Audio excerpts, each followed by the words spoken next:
আসসালামু আলাইকুম রহমতুল্লাহি ওয়া বারাকাতুহু। Tongi pilot school and girls college কর্তৃক আয়োজিত অনলাইন ক্লাসে একাদশ দ্বাদশ শ্রেণীর বিজ্ঞান শাখার সকল শিক্ষার্থীদের জানাই স্বাগতম। প্রিয় শিক্ষার্থীবৃন্দ, তোমরা সবাই কেমন আছো? আশা করি তোমরা সবাই সুস্থ আছো এবং ভালো আছো। তোমাদের দোয়ায় এবং মহান আল্লাহ তাআলার অশেষ রহমতে আলহামদুলিল্লাহ আমিও সুস্থ আছি এবং ভালো আছি। আজ তোমাদের সাথে ক্লাসে উপস্থিত আছি আমি মোহাম্মদ আমিরুল করিম কাজল, প্রভাষক, রসায়ন বিভাগ, Tongi pilot school and girls college.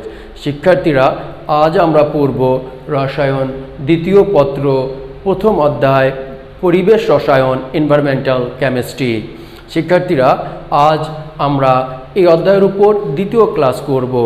আশা করব তোমরা যারা আমার প্রথম ক্লাসটি করেছো তারা আমার প্রথম ক্লাসের সকল পড়াই বুঝতে পেরেছো। তারপরেও তোমরা আজকের ক্লাসের করার পূর্বে আমার প্রথম ক্লাসটি দেখে নিবে, তাহলে তোমাদের জন্য আরও সুবিধা হবে। দুটো ক্লাসের মধ্যে যদি কারো কোনো সমস্যা থাকে, অবশ্যই বোঝার সমস্যা থাকলে তোমরা আমাকে কোশ্চেন করবে, কমেন্ট বক্সে জানাবে অথবা আমাকে মেসেঞ্জারে নক করবে। আশা করব তোমরা ক্লাসটি মনোযোগ সহকারে দেখবে এবং বোঝার চেষ্টা করবে। একটা ব্যাপার হচ্ছে, তোমরা যখন ক্লাসগুলো করো, অনলাইন ক্লাসগুলো, তোমাদের যে সুবিধাটা তোমরা পাচ্ছ সেটা হচ্ছে তোমরা একই ক্লাস বারবার দেখতে পাচ্ছ, তোমাদের সমস্যাগুলো তোমরা সমাধান করে নিতে পারছো। এই যে সুবিধাটা, এটা অনেক বড় একটি সুবিধা। তাহলে তোমরা কি করতে পারছো? তোমাদের ক্লাসটা শেষ করতে পারবে।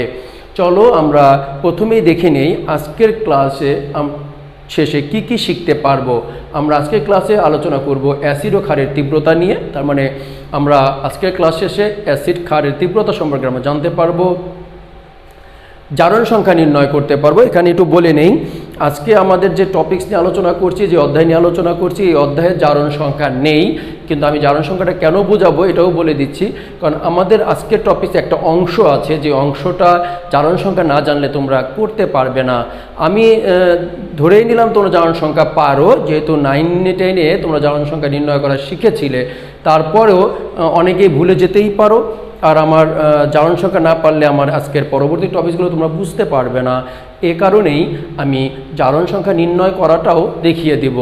শিক্ষার্থীরা, তোমরা আজকের ক্লাসে জারণ সংখ্যা নির্ণয় খুব সহজেই পেরে যাবে। এরপরে আমরা শিখবো আজকে অক্সো অ্যাসিড ও অক্সো অ্যাসিডের নামকরণ, মানে অক্সো অ্যাসিড কাকে বলে এবং অক্সো অ্যাসিডগুলোকে আমরা কীভাবে নামকরণ করতে পারবো সেটাও আমরা জানতে পারবো। অক্সো অ্যাসিড সমূহের তীব্রতার ক্রম সম্পর্কে জানতে পারবো। তারপরে আমরা জানতে পারবো আজকে অম্ল ক্ষারকের লুইস তত্ত্ব। এর আগের ক্লাসে আমরা আরহেনিয়াস তত্ত্ব এবং ব্রুনস্টাড-লাউরি তত্ত্ব পড়েছিলাম অম্ল এবং ক্ষারকের। আজকে আমরা আলোচনা করব লুইস তত্ত্ব এবং অনুবন্ধী অম্ল ও ক্ষারক যুগল নিয়ে আমরা আজকে আলোচনা করব। তার মানে শিক্ষার্থীরা, আজকে আমরা 6টি টপিকস নিয়ে আলোচনা করব, যার মধ্যে একটি টপিকস আমি বলেছি জারণ সংখ্যা নির্ণয়। এটা আমাদের এই অধ্যায়ের নয়, এটা অন্য একটি অধ্যায়ের, কিন্তু আমাদের অক্সো অ্যাসিডের নামকরণ করার জন্য জারণ সংখ্যা নির্ণয় জানতে হবে। এর জন্যই আমরা আজকে জারণ সংখ্যা নির্ণয়টাও শিখব। শিক্ষার্থীরা, আজকে তোমাদের জন্য একটি টুইস্ট বলে দিচ্ছি, সেটা হচ্ছে আমার ক্লাসের আজকের মধ্যে আমি কিছু প্রশ্ন করব তোমাদের জন্য, যে প্রশ্নগুলোর উত্তর তোমাদের দিতে হবে। তোমরা কিভাবে প্রশ্নগুলোর উত্তর দিবে বলে দিচ্ছি। আমার ক্লাস চলাকালীন সময়ে আমি তোমাদের যে প্রশ্নগুলো করব, তোমরা করবে কি, ওই অবস্থানে এসে ভিডিওটা অফ করবে, অফ করে তারপরে কমেন্ট বক্সে তোমার উত্তরটা দিবে, দেন তুমি আবার ক্লাস করবে। পুরো টপ টু বটম তোমরা যে ক্লাসটি আজকে মনোযোগ সহকারে না দেখো, তাহলে আমার প্রশ্নগুলো তোমরা ঠিক পাবে না। এই প্রশ্নগুলোর জবাব তোমাকে দেওয়ার জন্য অবশ্যই মনোযোগ সহকারে প্রথম থেকে শেষ পর্যন্ত দেখতে হবে। এবং যখন যে প্রশ্নগুলো করব, আবার বলে দিচ্ছি, তোমরা যখনই আমার ক্লাসটি দেখো না কেন, যদি শিডিউল টাইমের পরেও দেখো, তখন তোমরা এই অংশে কোশ্চেনটা শোনার পরে ভিডিওটি অফ করে আমার প্রশ্নের জবাব তোমরা দিয়ে নিবে। আমি পরবর্তীতে তোমাদের অ্যান্সারটি বলে দিব। আবার যদি তোমাদের কোনো সমস্যা হয়, ক্লাসের মধ্যে পড়া বুঝতে সমস্যা হয়, সাথে সাথে আমাকে কমেন্টে জানাবে, অথবা আবার বলে দিচ্ছি আমার মেসেঞ্জারে আমাকে তোমরা মেসেজ দিয়ে জানাতে পারো। আমি তোমাদের সমস্যাগুলো সমাধান ইনশাআল্লাহ করে দিব। তাহলে শিক্ষার্থীরা, চলো আমরা মূল অংশে চলে যাই। আমাদের আজকে প্রথম আলোচনার বিষয় হচ্ছে অ্যাসিড ও ক্ষারের তীব্রতার ধারণা নিয়ে আমাদের আলোচনা। দেখো, অ্যাসিড এবং ক্ষারের তীব্রতাকে আরহেনিয়াস এবং ব্রুনস্টাড-লাউরির মতবাদ অনুসারে অতি সহজে ব্যাখ্যা করা যায়। কিভাবে? আরহেনিয়াস মতবাদ অনুসারে অ্যাসিড হচ্ছে হাইড্রোজেনযুক্ত। আরহেনিয়াস মতবাদ অনুসারে কি অ্যাসিড হচ্ছে হাইড্রোজেনযুক্ত সে সকল যৌগ যারা জলীয় দ্রবণে হাইড্রোজেন আয়ন প্রদান করে। তাহলে হাইড্রোজেন আয়ন প্রদান করলে জলীয় দ্রবণে তারা অ্যাসিড। এখন যে যৌগ বা যে অ্যাসিড যত সহজে যত বেশি হাইড্রোজেন আয়ন প্রদান করবে তার তীব্রতা তত বেশি হবে, যে যৌগ বা যে অ্যাসিড যত কম হাইড্রোজেন আয়ন প্রদান করবে তার তীব্রতা তত কম হবে। তাহলে বলতে যে অ্যাসিড জলীয় দ্রবণে যত বেশি পরিমাণ হাইড্রোজেন আয়ন H+ আয়ন উৎপন্ন করতে পারে সে অ্যাসিডের তীব্রতা তত বেশি। আবার ক্ষার হচ্ছে হাইড্রোক্সাইড যুক্ত সে সকল যৌগ যারা জলীয় দ্রবণে হাইড্রোক্সাইড আয়ন উৎপন্ন করে তাদের আমরা ক্ষার বলি। আমরা প্রিভিয়াস ক্লাসে কিন্তু আরহেনিয়াস মতবাদ অনুসারে এবং ব্রুনেস্টেড-লাউরি মতবাদ অনুসারে অ্যাসিড এবং ক্ষারের সংজ্ঞাগুলো শিখেছিলাম। তারপর আজকে আবার আমরা দিয়ে দিয়েছি ক্ষার হচ্ছে হাইড্রোক্সাইড গ্রুপযুক্ত যৌগ যারা জলীয় দ্রবণে আংশিক বা সম্পূর্ণভাবে বিয়োজিত হয়ে হাইড্রোক্সাইড আয়ন উৎপন্ন করে। অর্থাৎ যে ক্ষার জলীয় দ্রবণে যত বেশি পরিমাণ হাইড্রোক্সাইড আয়ন উৎপন্ন করবে সেই ক্ষারের তীব্রতা তত বেশি হবে, আর যে কম করবে তার তীব্রতা তত কম হবে। দেখো ব্রুনেস্টেড-লাউরি মতবাদ অনুসারে যেটাকে আমরা প্রোটনীয় মতবাদ বলেছিলাম, সেটা কারা ছিল? যে অ্যাসিড যত সহজে প্রোটন দান করতে পারে তার তীব্রতা তত বেশি হবে, এবং যার অনুবন্ধী ক্ষার যত দুর্বল হয় সেই অ্যাসিডের অ্যাসিডিটি তত বেশি হয়। তার মানে যদি কোনো যৌগ প্রোটন দান করে, আমরা বলেছিলাম ব্রুনেস্টেড-লাউরি মতবাদ অনুসারে প্রোটন দান করলে অ্যাসিড, প্রোটন গ্রহণ করলে ক্ষার, তাহলে যে সকল অ্যাসিড সহজে প্রোটন দান করবে, যত সহজে সে প্রোটন দান করবে এবং তার অনুবন্ধী ক্ষার যত দুর্বল হবে সেই অ্যাসিডের অ্যাসিডিটি বা তার তীব্রতা তত বেশি হবে। এখানে নতুন একটি শব্দ তোমরা পেয়েছো শিক্ষার্থীরা, সেটা কি? অনুবন্ধী ক্ষার। এই অনুবন্ধী ক্ষার বিষয়টা কি এটা আমরা আজকের ক্লাসে জেনে যাব। সুতরাং আমরা জেনে নিলাম যে অ্যাসিড যত সহজে প্রোটন দান করবে এবং সেই অ্যাসিডের অনুবন্ধী ক্ষার যত দুর্বল হবে সেই অ্যাসিডের তীব্রতা তত বেশি হবে। কারণ হাইড্রোজেন আয়ন অধিক সহজে দান করার দ্রবণে হাইড্রোজেন আয়নের ঘনমাত্রা বৃদ্ধি পাওয়ার কারণে অ্যাসিডের সাম্যদ্রব্যক Ka এর মান বৃদ্ধি পায়, এতে অ্যাসিডটির তীব্রতা বৃদ্ধি পায়। তার মানে কোনো একটা যৌগ বা কোনো অ্যাসিড যখন প্রোটন দান করে তখন দ্রবণে হাইড্রোজেন আয়নের ঘনমাত্রা বৃদ্ধি পায়। হাইড্রোজেন আয়নের ঘনমাত্রা বৃদ্ধি পেলে তার অ্যাসিডিক ধর্মটাও বৃদ্ধি পায়, তার তীব্রতা বেশি হয়। তাহলে আমরা বুঝতে পারলাম যে যৌগ বা যে অ্যাসিড যত সহজে প্রোটন দান করবে তার তীব্রতা তত বেশি হবে। একইভাবে যে ক্ষার যত সহজে প্রোটন গ্রহণ করতে পারবে তার তীব্রতা তত বেশি হবে। তাহলে সেক্ষেত্রে এক্ষেত্রে সাম্যদ্রব্যক অ্যাসিডের সাম্যদ্রব্যক মান ছিল Ka আর ক্ষারের সাম্যদ্রব্যকের মান হচ্ছে Kb, এর বৃদ্ধি পায়, ফলে তীব্রতা বৃদ্ধি পায়। অক্সো অ্যাসিড সমূহের ক্ষেত্রে তীব্রতার শর্তানুযায়ী যে অ্যাসিডের কেন্দ্রীয় পরমাণুর জারণ সংখ্যার মান যত বেশি হবে সেই অ্যাসিডের তীব্রতা তত বেশি হবে। আমরা অক্সো অ্যাসিডের সাথে আলোচনা করব। অক্সো অ্যাসিডের ক্ষেত্রে কেন্দ্রীয় পরমাণু জারণ সংখ্যার মান যার যত বেশি হবে তার তীব্রতা তত বেশি হবে। শিক্ষার্থীরা আমরা আগেই বলেছিলাম আজকে আমরা জারণ সংখ্যা নির্ণয় শিখব। কারণ জারণ সংখ্যা নির্ণয় এই কারণেই শিখব, আজকে আমরা অক্সো অ্যাসিডের তীব্রতা নিয়ে আলোচনা করব। এখানে আমাদের জারণ সংখ্যা নির্ণয় করতে হবে। তাহলে আমরা বললাম যে অক্সো অ্যাসিডের ক্ষেত্রে যৌগের কেন্দ্রীয় পরমাণুর জারণ সংখ্যা যার বেশি হবে তার তীব্রতা তত বেশি হবে। শুধু এই কারণেই আমরা আজকে জারণ সংখ্যা নির্ণয় করব এবং অক্সো অ্যাসিড কাকে বলে সেটাও জেনে নেব। তাহলে শিক্ষার্থীরা আমরা কি শিখলাম? আমরা শিখলাম হচ্ছে কিভাবে আমরা আরহেনিয়াস মতবাদ অনুসারে বুঝবো তীব্রতা বেশি এবং ব্রুনেস্টেড-লাউরি মতবাদ অনুসারে বুঝবো তীব্রতা বেশি। চলো এবার আমরা পরবর্তী অংশে চলে যাই। আমরা আজকে আলোচনা করব এখন জারণ সংখ্যা নির্ণয়। জারণ সংখ্যা যেহেতু আমরা ক্লাস 9-10-এ পড়েছিলাম, আমি প্রথমে বলেছি তোমরা আশা করি সবাই কম বেশি জারণ সংখ্যার ধারণা আছে। তাহলে জারণ সংখ্যা নির্ণয় কিভাবে করবে তার জন্য ফুল নিয়মটা আমি বলবো না, কারণ এটা আমাদের তৃতীয় অধ্যায়ে আলোচনা আছে। আমরা যখন তৃতীয় অধ্যায় নিয়ে আলোচনা করবো তখন আরও তোমার বৃহৎভাবে আলোচনা করবো জারণ সংখ্যা নিয়ে।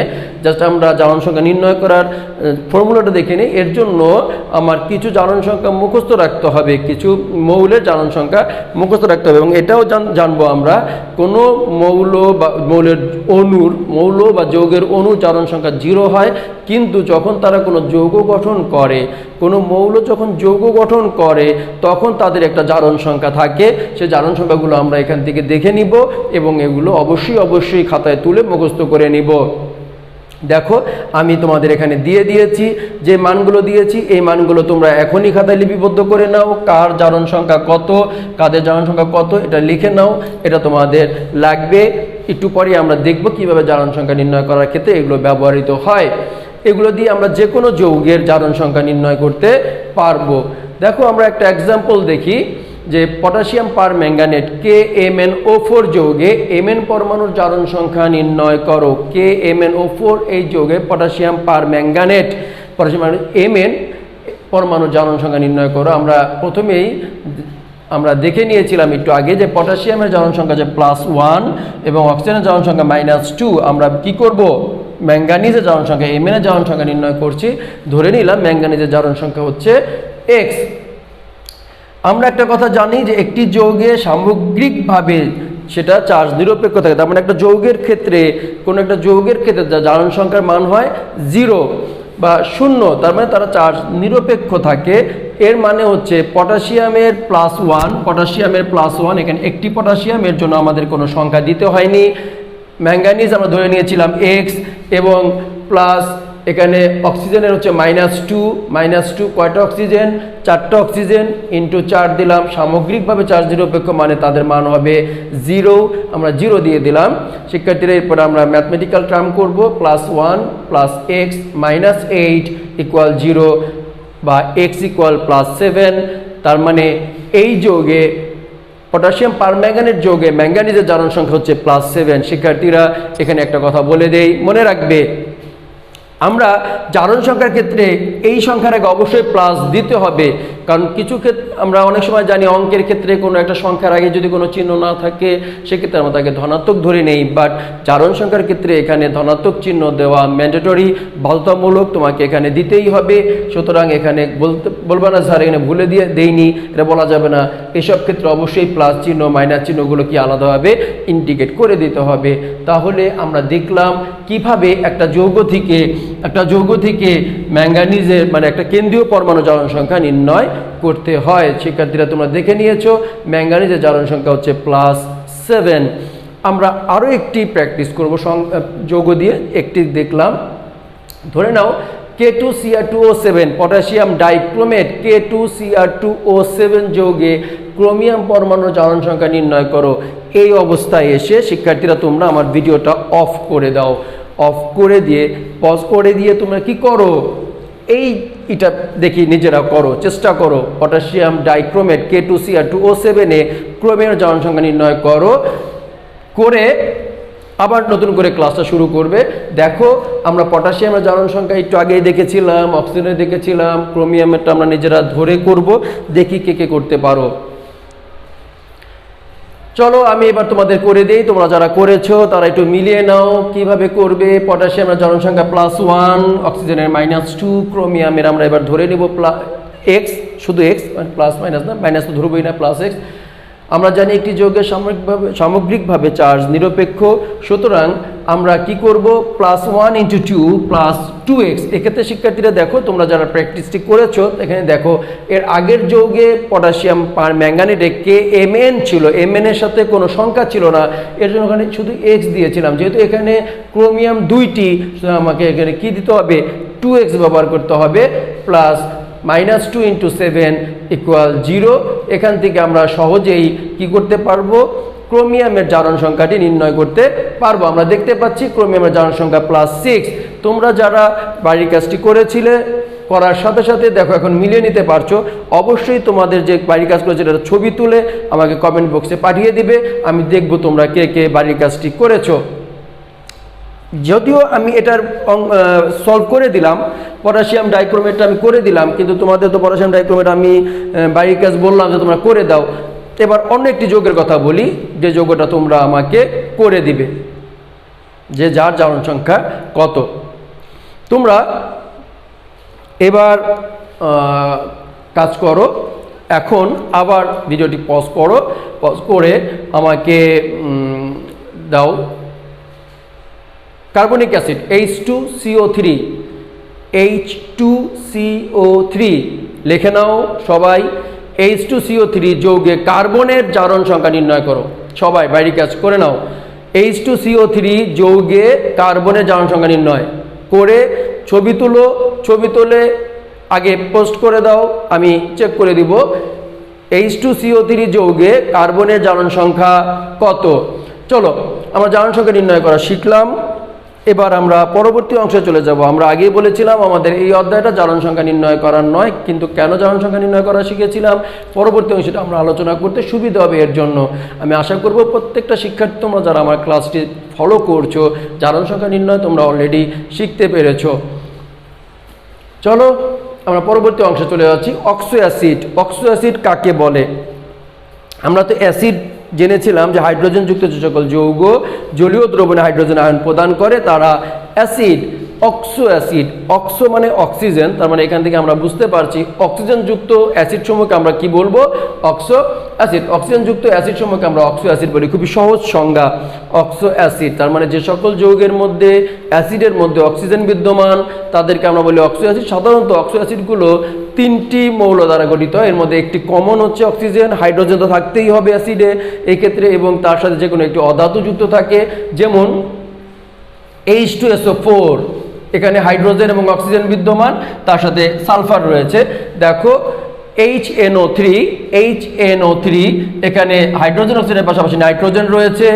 এরপরে দেখো HClO4, এখানে অক্সিজেন এবং হাইড্রোজেনের পাশাপাশি আছে ক্লোরিন, এবং তোমরা দেখতে পাবে এরপরে আছে H3PO4 এবং H2CO3। আমরা এখানে 5টি যৌগ লিখেছি যাদের প্রত্যেকটি অক্সো অ্যাসিড, প্রত্যেকটি অ্যাসিড, প্রত্যেকটির মধ্যেই অক্সিজেন এবং হাইড্রোজেন বিদ্যমান, তার সাথে যে কোনো একটি অধাতু বিদ্যমান, এরা সবাই অক্সো অ্যাসিড। তাহলে অক্সো অ্যাসিডের নামকরণ কিভাবে করব? আমরা যে এই যে যৌগগুলো লিখলাম এদের নামকরণ কিভাবে করব সেটা নিয়মটা জেনে নেই। খুব মজার একটা বিষয়, খুব সহজে তোমরা এখন কি করতে পারবে জানো? অক্সো অ্যাসিডের নামকরণটা করতে পারবে, যে এটা কোন অ্যাসিড, কিভাবে আমরা দেখব, কিভাবে আমরা বুঝতে পারবো, খুব সহজে নাম কিভাবে করতে পারবো সেটা নিয়ম বলে দেই। আমরা কেন্দ্রীয় মৌলের জারণ মানের সাহায্যে অক্সো অ্যাসিডের নামকরণ করতে পারবো। তার মানে এই যে আমরা যৌগগুলো লিখলাম এদের কেন্দ্রীয় পরমাণু যারা আছে সালফার, নাইট্রোজেন, ক্লোরিন, ফসফরাস, এদের জারণ সংখ্যা নির্ণয় করার পরে এর ভিত্তিতে আমরা সহজেই কি করতে পারবো? এদের নামকরণটি করতে পারবো। দেখো জারণ মান এবং নাম। যদি কোনো অ্যাসিডের কেন্দ্রীয় পরমাণু জারণ মান +1 হয় তাহলে তার নাম হবে হাইপো.H, হাইপো.H। আবার যদি +3 অথবা +4 হয় তাহলে তার নাম হবে .H। তার মানে যদি কোনো যৌগের কেন্দ্রীয় পরমাণু মানে অ্যাসিডের কেন্দ্রীয় পরমাণু জারণ মান +3 অথবা +4 হয় তাহলে তার নাম হবে .H। যদি +5 অথবা +6 হয় সেক্ষেত্রে নাম হবে ইক দিয়ে .H। এবং যদি হয় +7 তাহলে হবে par.H। তাহলে শিক্ষার্থীরা আমরা কি দেখতে পেলাম? আমরা দেখতে পেলাম যদি কোনো অক্সো অ্যাসিডের কেন্দ্রীয় পরমাণুর জারণ মান +1 হয় তাহলে তার নামকরণ আমরা করব হাইপো.H দিয়ে। যদি +3 +4 হয় তাহলে .H দিয়ে। যদি আমরা +5 +6 করি তাহলে .H দিয়ে। এবং যদি +7 হয় তাহলে par.H দিয়ে আমরা নামকরণগুলো করব। আমরা কিছু উদাহরণ দেখে নেই। দেখো আমরা কি দিচ্ছি? HClO একটা অক্সো অ্যাসিড। এই যে HClO এখানে এর নামকরণ কিভাবে হবে? দেখো HClO এ ক্লোরিনের কেন্দ্রীয় পরমাণুর জারণ মান হচ্ছে +1। HClO যৌগে Cl এর যে কেন্দ্রীয় পরমাণু ক্লোরিন তার জারণ মান হচ্ছে +1। আমরা বলেছিলাম +1 হলে হয় হাইপো.H। এর নামকরণ কিভাবে হয়? হাইপো.H, হাইপো ডট ডট আস, তার মানে কেন্দ্র প্রমাণটা কি? ক্লোরিন। কেন্দ্র প্রমাণে কি শিক্ষার্থীরা? ক্লোরিন। তাহলে হাইপোক্লোরিন আস, ক্লোরিন প্লাস আস, ক্লোরাস, তার মানে এই জোড়ার নাম হচ্ছে হাইপোক্লোরাস অ্যাসিড। হাইপোক্লোরাস অ্যাসিড কি সহজে নামকরণ করতে পারলাম, জারণ মানটা আমরা জেনে নিলাম, +1 আমরা করে ফেলেছি, হাইপোক্লোরাস অ্যাসিড। দেন আমরা দেখো আমরা নাম লিখে দিলাম হাইপোক্লোরাস অ্যাসিড। দ্বিতীয় যে যৌগটা দেখব HClO2।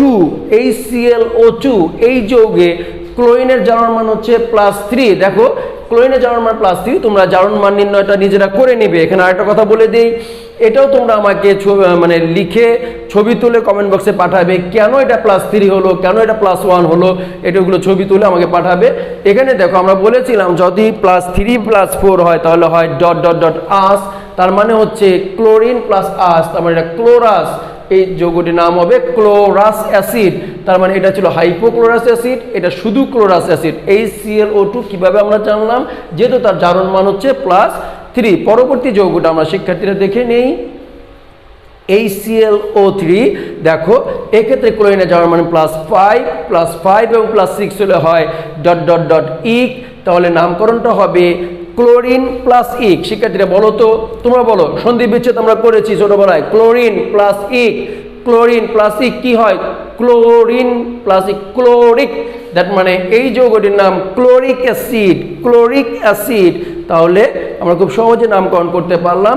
পরবর্তী যৌগটা দেখে নেই, HClO4, যেখানে ক্লোরিনের জারণ সংখ্যা হচ্ছে +7 এবং এর নাম হবে পার ডট ডট ইক, তার মানে পার ক্লোরিন ইক, পার ক্লোরিক অ্যাসিড, পার ক্লোরিক অ্যাসিড। তাহলে শিক্ষার্থীরা আমরা খুব সহজেই কি করতে পারছি? অক্সো অ্যাসিডগুলোর নামকরণগুলো করতে পারছি শুধুমাত্র জারণ সংখ্যা নির্ণয় জানার কারণে। তাহলে আমরা জারণ সংখ্যা নির্ণয় শেখার ফজিলতটা আমরা বুঝতে পারলাম।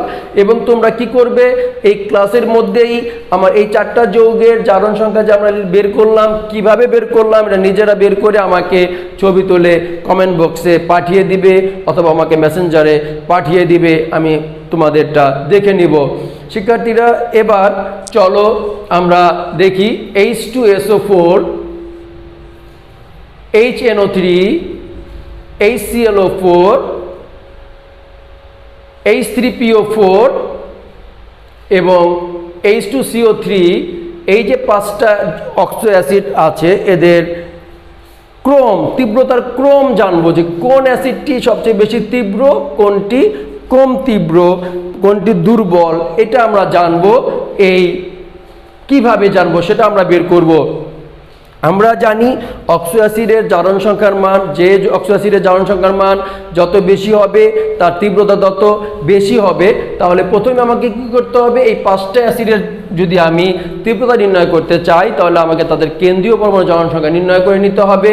তীব্রতা অনুসারে আমরা যখন নির্ণয় করে নিব তখন আমরা বুঝতে পারবো যার জারণ সংখ্যা বেশি হবে তার তীব্রতা বেশি হবে, যার জারণ সংখ্যা কম হবে তার তীব্রতা তত কম হবে।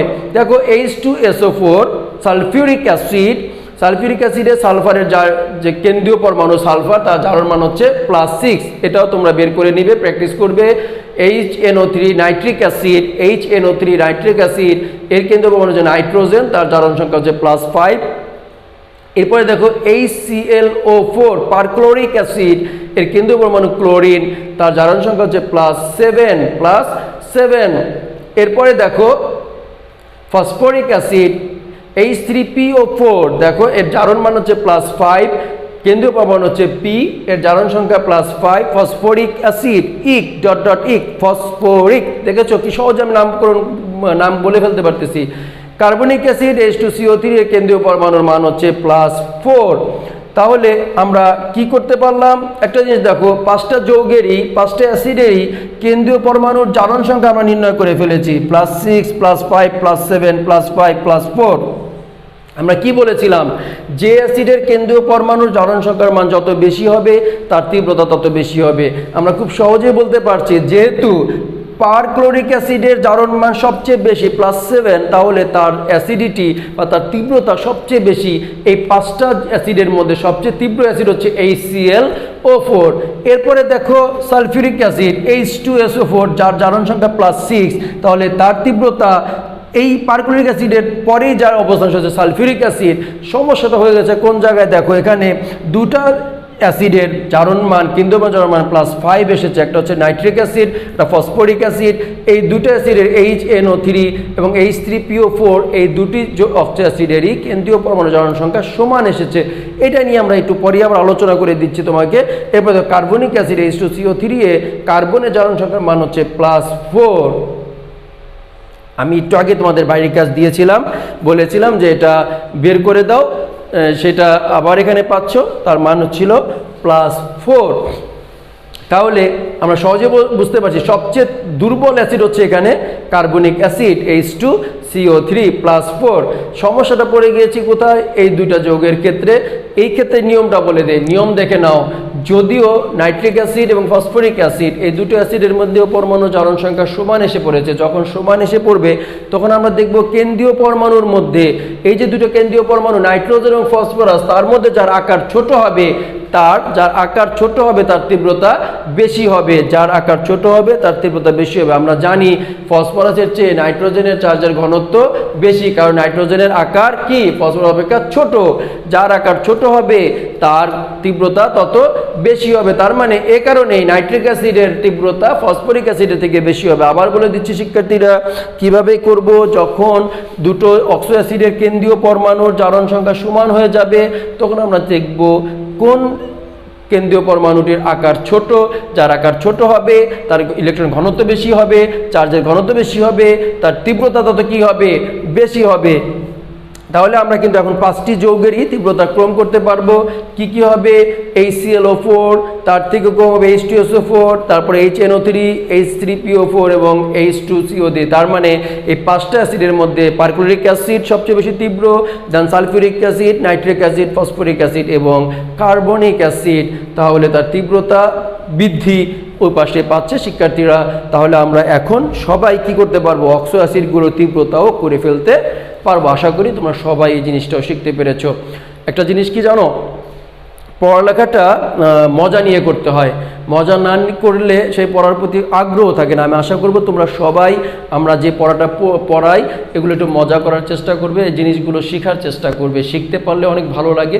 আমরা ক্লাসে বলে দিই, যেমন আমি তোমাকে বলে দিলাম কিভাবে কোন টেকনিক অবলম্বন করলে তুমি এগুলো বাইর করতে পারবে, নামকরণ করতে পারবে, এগুলো প্র্যাকটিস করবে, দেখবে তোমার নিজের কাছেও অনেক ভালো লাগবে।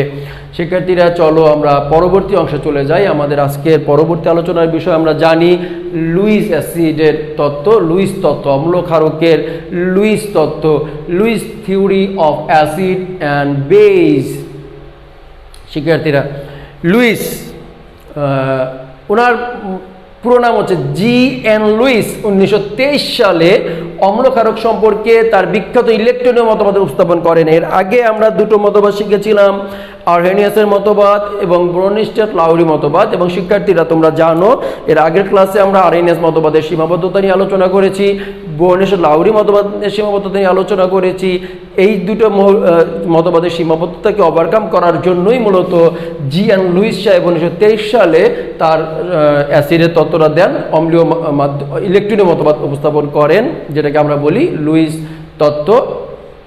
যে সকল পদার্থ মুক্তজোড় ইলেকট্রন গ্রহণ করতে পারে তারা হলো অম্ল। তার মানে আমরা জানলাম যে সকল পদার্থ মুক্তজোড় ইলেকট্রন গ্রহণ করতে পারে। আমরা প্রথমে জেনেছিলাম হাইড্রোজেনযুক্ত যে সকল যৌগ জলীয় দ্রবণে হাইড্রোজেন আয়ন প্রদান করে তাদের অ্যাসিড বলে। পরবর্তীতে আমরা জানলাম যারা প্রোটন দান করতে পারে তারা অ্যাসিড। এখন লুইস তত্ত্ব অনুসারে আমরা জানলাম যে সকল পদার্থ মুক্তজোড় ইলেকট্রন গ্রহণ করতে পারে তারা হচ্ছে অ্যাসিড বা অম্ল, এবং যারা দান করতে পারে তারা হচ্ছে ক্ষারক। তাহলে তোমরা পার্থক্যগুলো বুঝতে পারছো, তিনটা তত্ত্বেরই পার্থক্য তোমরা বুঝতে পারছো। একজন হাইড্রোজেনযুক্ত যৌগ নিয়ে কথা বলেছিলেন জলীয় দ্রবণে, আর একজন প্রোটন দান ও গ্রহণ নিয়ে কথা বলেছেন। আরেকটা থিওরিতে আমরা পেলাম মুক্তজোড় ইলেকট্রন গ্রহণ এবং দানের উপর ভিত্তি করে। লুইস অ্যাসিডের উদাহরণ দেখো, যে যৌগগুলো আমরা দেখবো ওরা সবাই লুইস অ্যাসিড। আমরা এর আগে আরএনিয়াস মতবাদ অনুসারে এবং বোরিস লাউরি মতবাদ অনুসারে বলেছিলাম যে এগুলো যে অ্যাসিড, এটার ব্যাখ্যা তারা দিতে পারেনি।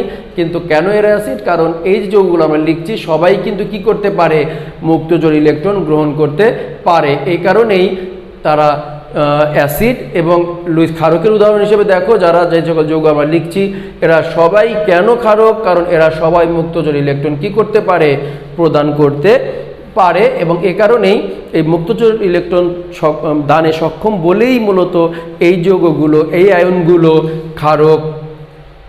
একটা উদাহরণ দেখো, NH3BF3।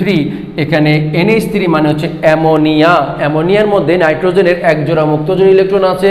BF3 boron trifluoride. Boron trifluoride এই যৌগে বোরনের মোট ইলেকট্রন সংখ্যা হচ্ছে 6টি।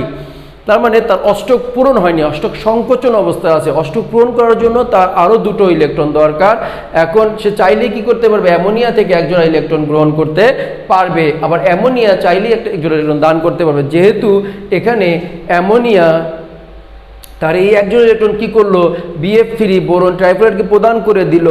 এবং এই যে বন্ধন হলো এটা কিন্তু তোমার বিক্রিয়ার তীর চিহ্ন, আর এটা দিয়ে আমরা বুঝিয়েছি সন্নিবেশ সমযোজী বন্ধন নিয়ে। আমরা 9 10-এ সন্নিবেশ সমযোজী বন্ধন সম্পর্কে কিছুটা আলোচনা করেছি। আমরা জানি যে সকল সমযোজী যৌগে একজোড়া ইলেকট্রন যে শেয়ার করবে তা একজনই দিবে। একটা মৌলই যদি বা একটা যৌগই যদি প্রদান করে এবং অন্য একজন যদি সেটা সম্পূর্ণভাবে ভোগ করে এবং শুধু বন্ধনে আবদ্ধ হয়, তাহলে সেই বন্ধনকে বলা হয় সন্নিবেশ সমযোজী বন্ধন। তাকে আমরা তীর চিহ্ন দিয়ে ব্যবহার করি। তাহলে এই তীর চিহ্ন দিয়ে আমি বুঝিয়েছি কি, এটা হচ্ছে সন্নিবেশ সমযোজী বন্ধন। এই ক্ষেত্রে দেখো অ্যামোনিয়া যেহেতু ইলেকট্রন যুগল দান করায় তা হচ্ছে ক্ষারক, আর BF3 বোরন ট্রাইফ্লোরাইড গ্রহণ করার কারণে সে হচ্ছে অ্যাসিড। তার মানে শিক্ষার্থীরা যেটা আরহেনিয়াস মতবাদ ব্যাখ্যা করতে পারেনি, বোরিস লাউরি মতবাদ ব্যাখ্যা করতে পারেনি, সেটা কিন্তু লুইস তত্ত্বের অনুসারে আমরা লুইস মতবাদ অনুসারে ব্যাখ্যা করতে পারলাম। তাহলে আমরা তিনটি মতবাদই শিখে ফেলেছি দুটো ক্লাসে। আমাদের সীমাবদ্ধতাগুলো ওভারকাম করতে পেরেছি। এবার আমরা আলোচনা যাব অনুবন্ধী অম্ল ও ক্ষারক যুগল জিনিসটা নিয়ে। অনুবন্ধী অম্ল কাকে বলে, ক্ষারক কাকে বলে, এই অংশটা নিয়ে আমরা আলোচনা যাব। অ্যাসিড থেকে একটি অ্যাসিড থেকে একটি প্রোটন H+ অপসারণের ফলে যে ক্ষারক সৃষ্টি হয় তাকে ওই অ্যাসিডের অনুবন্ধী ক্ষারক বলে। ঠিক বুঝে নিও, প্রোটন দান করলে সে অ্যাসিড, কিন্তু যখন কেউ একটা প্রোটন দান করে ফেলবে তখন সে নিজে আবার একটি ক্ষার তৈরি করবে। তার মানে তাকে বলা হবে ওই অ্যাসিডের অনুবন্ধী ক্ষারক।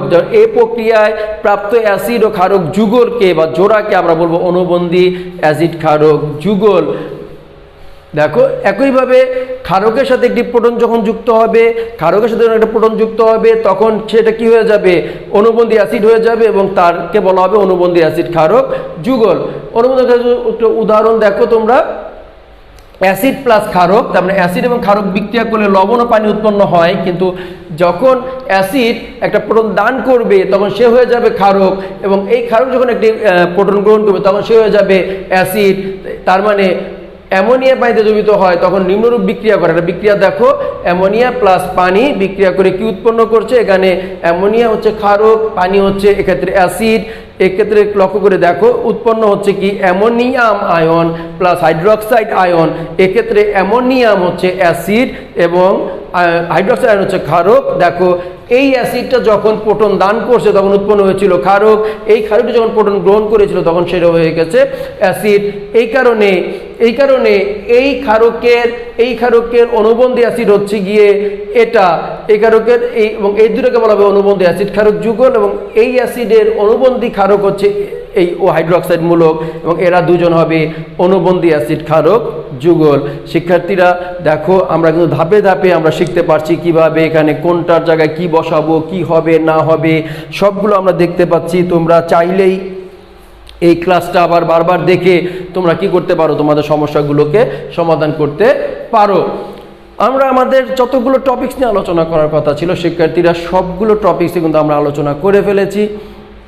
এর আগের ক্লাসে আমি তোমাদের কোনো বাড়ির কাজ দেইনি, আজকে তোমাদের কয়েকটা বাড়ির কাজ ক্লাসের মধ্যেই দিয়েছি, কিন্তু এবার ক্লাস শেষেও তোমাদের জন্য একটি অনেক বড় ভারী কাজ থাকবে। আমি আশা করব সবাই, ইচ অ্যান্ড এভরি স্টুডেন্ট তুমি কি করবে, তোমরা বাইরের কাজগুলো দেখে অবশ্যই খুব দ্রুত বাইরের কাজগুলো করে ছবি তুলে আমাকে কমেন্ট বক্সে জানিয়ে দিবে অথবা মেসেঞ্জারের মাধ্যমে আমাকে নক করে জানাবে। তোমাদের আজকের দিনের বাইরের কাজগুলো দেখে নাও, প্রশ্নগুলো দেখে নিও। 4টি বাড়ির কাজ তোমাদের দেওয়া হলো। এই 4টি বাড়ির কাজ খুব দ্রুত, যখনই তোমরা ভিডিও দেখবে খুব দ্রুত চেষ্টা করবে বাড়ির কাজগুলো করে ছবি তুলে পোস্ট করে দিবে। আমি চেক করে জানিয়ে দিব কোথায় ভুল হয়েছে, কোথায় ঠিক হয়েছে। যদি বেশি সমস্যা হয় তোমাদের আমাকে সমস্যাগুলো জানাবে। আমি পরবর্তী ক্লাসে যখন করাবো তার আগে তোমাদের সমস্যাগুলো নিয়ে, তোমাদের না বোঝা জিনিসগুলো নিয়ে আগে আলোচনা করে দিব, তাহলে তোমাদের সমস্যাগুলো সমাধান হয়ে যাবে। শিক্ষার্থীরা, এই করোনা মহামারীকালীন সময়ে আমরা বাসায় আছি, বাসায় থেকে পড়ালেখা করব, সুস্থ থাকবো, নিরাপদে থাকবো, স্বাস্থ্য যে বিধি এগুলো মেনে চলবো, তাহলে তুমি সুস্থ থাকতে পারবে, তোমার পরিবার সুস্থ থাকবে। তুমি নিজে সুস্থ থাকলে, তোমার পরিবার সুস্থ থাকলে এই দেশটা কিন্তু সুস্থ থাকবে। আমরা নিজেদের সুরক্ষার জন্য, নিজের পরিবারের সুরক্ষার জন্য, নিজের দেশের জন্য আমরা কি করছি, স্বাস্থ্যবিধি মেনে চলছি, নিরাপদে থাকছি, বাসায় থাকছি। এইভাবেই আমরা কি করতে পারি, আমাদের দেশটাকে অনেক সুন্দর করে গড়ে তুলতে পারি, দেশ থেকে করোনা মহামারী দূর করতে পারি। আশা করব তোমরা সবাই আমাদের নিয়মগুলো, সরকার প্রদত্ত নিয়মগুলো, স্বাস্থ্যবিধি মানার যে নিয়মগুলো, ডাক্তারদের কথাগুলো তোমরা পুঙ্খানুপুঙ্খ মেনে চলবে। এবং যত আমরা মেনে চলবো তত দ্রুত আমরা কি করব, এই দেশটাকে স্বাভাবিক করতে পারবো। আমরা স্কুল কলেজে স্বাভাবিকভাবে স্কুল কলেজে এসে ক্লাস করতে পারবো, সামনাসামনি দেখো সবার সাথে আলোচনা করে পড়ালেখা করতে পারবো। এই সুবিধা আমরা পারবো। তোমাদের সবাইকে আমার আজকের ক্লাসে থাকার জন্য, আমার ক্লাসটি করার জন্য মনোযোগ সহকারে তোমাকে অনেক অনেক ধন্যবাদ। এবং সবাই যারা বাড়ির কাজ দিবে তাদের আগেই অগ্রিম শুভেচ্ছা জানাচ্ছি। আর যারা আগের ক্লাসটি মিস করেছো, আবার বলে দিচ্ছি আমার আগের ক্লাসে দেখে নিবে। যদি তোমরা গ্রুপে না পাও, আমার ইউটিউব চ্যানেলে যে দেখবে, আমার ইউটিউব চ্যানেলে তোমরা সার্চ দিলেই পাবে, ম্যাক একাডেমি নাম আমার ইউটিউব চ্যানেল আছে, ওখানে দেখবে আমার ক্লাসগুলো দেওয়া আছে, ওখান থেকে ক্লাসটা আবার দেখে নিবে যদি গ্রুপে না পাও। আর এছাড়াও আমি কমেন্ট বক্সে আমার আগের ক্লাসের লিঙ্কটা দিয়ে দিব, ওখান থেকে দেখে নিবে। আর নতুন ক্লাসটি অবশ্যই তোমরা বারবার করবে। সবাইকে অনেক অনেক অনেক অনেক ধন্যবাদ। সবাই ভালো থাকো, সুস্থ থাকো। সবাই দোয়া করি তোমরা নিরাপদে থাকো এবং আমার জন্য দোয়া করবে যেন আমিও নিরাপদে থাকতে পারি, সুস্থ থাকতে পারি। সবাইকে আবার শুভেচ্ছা জানাচ্ছি। Thank you very much. আল্লাহ হাফেজ। আসসালামু আলাইকুম ওয়া রাহমাতুল্লাহি ওয়া বারাকাতুহু।